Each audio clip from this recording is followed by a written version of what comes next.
Welcome to This Explainer. Today, we're uncovering the hidden socio-political mechanics operating right behind the scenes of international sporting events. We'll be using Jonathan Grix's rigorous academic analysis to pull back the curtain on something you've likely experienced firsthand, but maybe never really viewed through a structural lens. So picture this. I want you to think about that visceral, emotional baseline you feel when you're cheering for your national team. Your heart rate spikes, right? You feel this sudden, intense kinship with the complete stranger sitting next to you at a bar or in the stadium. And the outcome of a game, it suddenly feels like a matter of absolute life and death. Why do we actually care so much when our country plays? Where is all that intense, collective emotion coming from?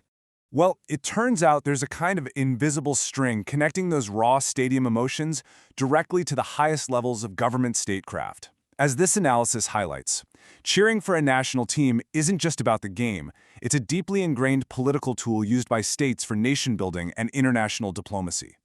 That organic feeling of pride, it's actually part of a highly structured system. All right, let's dive right in. We're going to ground our entire analysis today in Chapter 3 of Jonathan Grix's academic text, specifically looking at how sport, the state, and national identity intersect.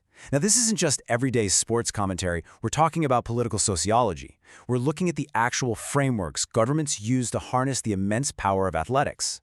To get there, here's our roadmap for the explainer. Number 1, the power of the jersey. 2, building an imagined community. 3, the state's hidden playbook. 4, soft power and global prestige. And finally, 5, the mega event strategy. By the end of this, I promise you, you're never going to watch an international tournament the exact same way again. Let's kick things off with Section 1, the power of the jersey, the emotion of sports.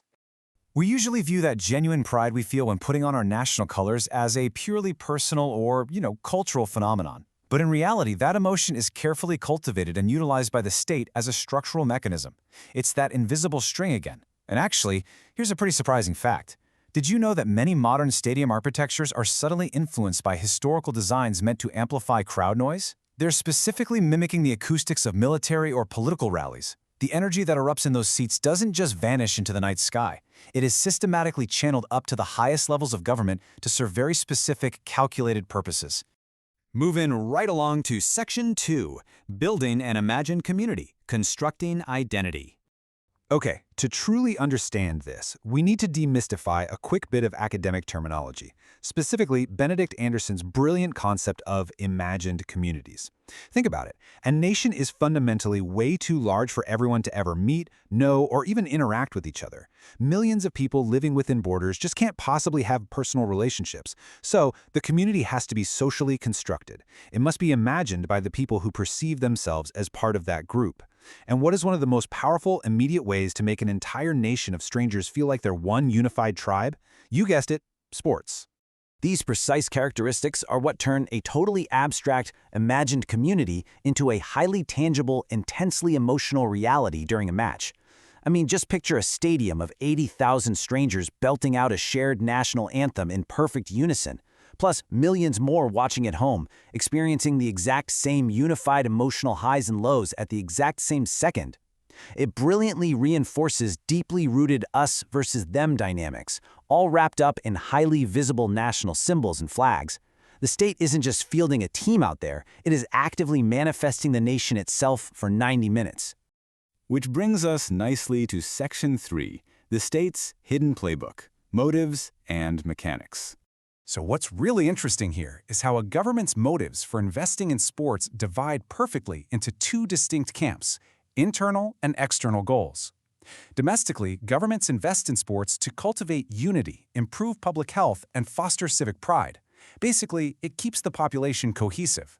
But externally, the goals shift entirely toward the global stage, boosting international prestige, facilitating complex sports diplomacy, and enhancing the nation's overall global image. As we dive into the academic text, this dual nature of state involvement in sports is heavily documented. And it's absolutely crucial to understand that we are observing standard tools of statecraft here. This isn't some endorsement of any specific regime or government. Rather, it's a completely objective look at a universal playbook. It's used by nations all across the political spectrum. Everyone uses sports to manage their internal population and project strength outwardly. Let's pivot now to Section 4, soft power and global prestige, winning hearts and minds. This brings us to a massive strategic divide in geopolitics. On one hand, you have hard power, which relies on military force, economic sanctions, and outright coercion.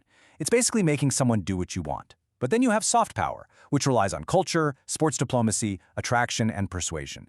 It's making someone want what you want. It is the fundamental difference between forcing a nation's will upon the world versus persuading the world to naturally admire and love your nation. The crucial takeaway is that sports are the ultimate, arguably the most effective vehicle for soft power ever created. Why? Because it completely bypasses political filters. Think back to ping-pong diplomacy in the 1970s between the US and China. That helped thaw Cold War tensions entirely through a sporting exchange. Or consider how just a single charismatic Olympic gymnast can suddenly make the entire world fall in love with a nation's culture.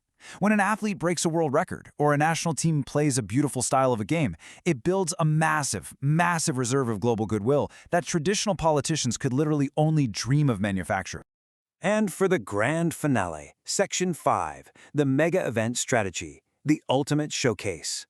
The state actually executes a very specific sequential playbook when going after mega events like the World Cup or the Olympics, because it solves both those internal and external problems simultaneously. Step 1 is the bidding and global pitch. This is where the country proves to the international community that it's modern, safe, and highly capable. Step 2 is infrastructure and nation building. The state uses the hard, absolute deadline of the event to justify massive domestic spending on things like roads, airports, and stadiums, effectively rallying the public behind a grand national project. And finally, Step 3, the global showcase and prestige. For 1 month, the entire planet focuses its attention on the host nation, completely on their terms. When we look at the structural analysis of sporting mega events from our source text, it becomes incredibly clear that hosting these global tournaments is never just about athletics. No way.